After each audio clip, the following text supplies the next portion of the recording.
Sebelumnya, Assalamualaikum warahmatullahi wabarakatuh. Salam dan bahagia. Kami dari kelompok 1 mata kuliah Grand Supply Chain Management akan mempresentasikan hasil diskusi kelompok kami. Yang beranggotakan, yang pertama ada Diki Sarjono dengan NIM 2020012043. Yang kedua, Waliudin Adi dengan NIM 2020012045. Yang ketiga, saya sendiri Yoga Dusuma Aji dengan NIM 2020012054. Dan yang terakhir, Ahmad Nurhoyum dengan NIM 2020012064 dengan tema Circular Economy.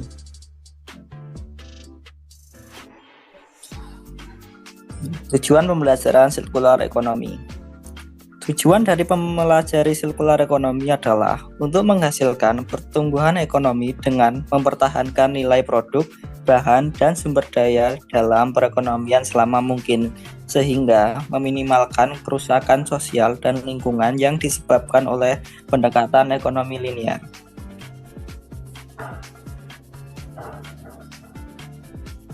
Outline.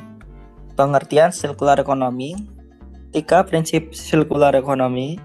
Circular Economy di Indonesia, potensial Circular Economy di Indonesia, dan yang terakhir manfaat Circular Economy. Untuk selanjutnya, waktu dan tempat saya serahkan kepada Mas Ahmad Nurhoyum. Terima kasih untuk waktunya. Selanjutnya, pengertian Circular Economy. Circular Economy, ekonomi border atau disebut ekonomi lingkar, merupakan sebuah alternatif untuk ekonomi linear tradisional, buat gunakan dan buang, di mana pelaku ekonomi menjaga agar sumber daya dapat dipakai selama mungkin, menggali nilai maksimum dari penggunaan, kemudian memulihkan dan meregenerasi produk dan bahan pada setiap akhir umur layanan. Di circular economy memiliki sifat restoratif dan regeneratif dengan suatu desain yang menggantikan konsep akhir hidup produk ke arah penggunaan energi yang terbarukan, menghilangkan penggunaan bahan kimia beracun, serta bertujuan untuk penghapusan limbah melalui desain unggul bahan, produk, sistem, dan model bisnis. Pada sistem ekonomi sirkular, pengguna sumber daya, sampah, emisi, serta energi terbuang diminimalisir dengan menutup siklus produksi konsumsi dengan memperpanjang umur produk, inovasi desain pemeliharaan, penggunaan kembali, remanufaktur, daur ulang ke produk semula atau recycling, dan daur ulang menjadi produk lain atau upscaling. Selanjutnya,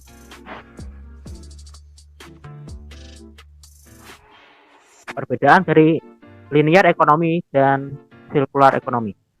Di linear ekonomi, raw material datang, kemudian diekstrak, dimanufaktur, kemudian digunakan, kemudian sampahnya cuma ditimbun kembali, tidak di recycle kembali.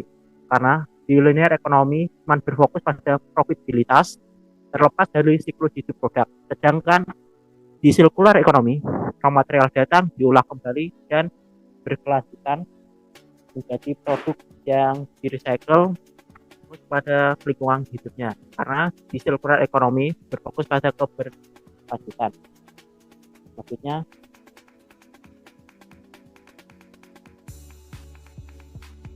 butterfly diagram dari circular ekonomi. Di diagram butterfly ini menggambarkan aliran material yang berkelanjutan dalam ekonomi sirkular. Ada 2 siklus utama, yaitu siklus teknis dan siklus biologis. Dalam siklus teknis, produk dan bahan disimpan dalam sirkulasi melalui proses seperti penggunaan kembali, perbaikan, atau produksi ulang dan daur ulang. Sedangkan dalam siklus biologis, nutrisi dari bahan biodegradable dikembalikan ke bumi untuk meregenerasi alam. Dan kemudian Ellen MacArthur Foundation juga pernah berkata, ekonomi sirkular berusaha untuk membangun kembali modal, apakah itu keuangan, manufaktur, manusia, sosial, atau alam.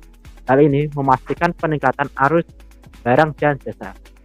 Kemudian akan dilanjutkan oleh rekan saya Waliudin Adi. Untuk tempat dan waktunya dipersilahkan. Selanjutnya, 3 prinsip sirkular ekonomi. Yang pertama, eliminate polusi. Yang kedua, circulate produk dan material. Yang ketiga, regenerate nature. Next, prinsip sirkular ekonomi, eliminate polusi. Memanfaatkan teknologi material dan proses baru untuk memastikan limbah dan polusi tidak tercipta sejak awal. Prinsip sirkular ekonomi, produk dan material. Mendesain ulang produk agar dapat digunakan kembali. Diperbaiki, diproduksi ulang agar lebih awet dan tetap beredar.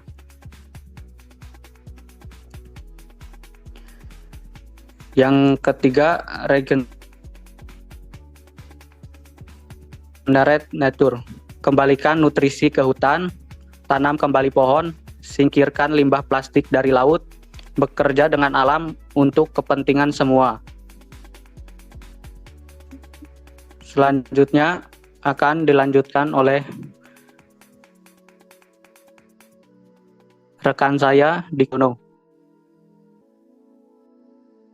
Terima kasih atas waktunya. Selanjutnya yaitu sektor prioritas penerapan sirkular ekonomi yang berfokus pada makanan dan minuman, grosis dan eceran atau plastik, konstruksi, tekstil, dan elektronik.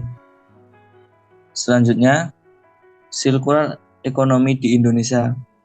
Ekonomi sirkular di Indonesia tercakup di dalam Rencana Pembangunan Jangka Menengah Nasional atau RPJMN dari tahun 2020 sampai 2024 di bawah agenda pengelolaan limbah, pembangunan energi berkelanjutan, dan pengembangan industri hijau.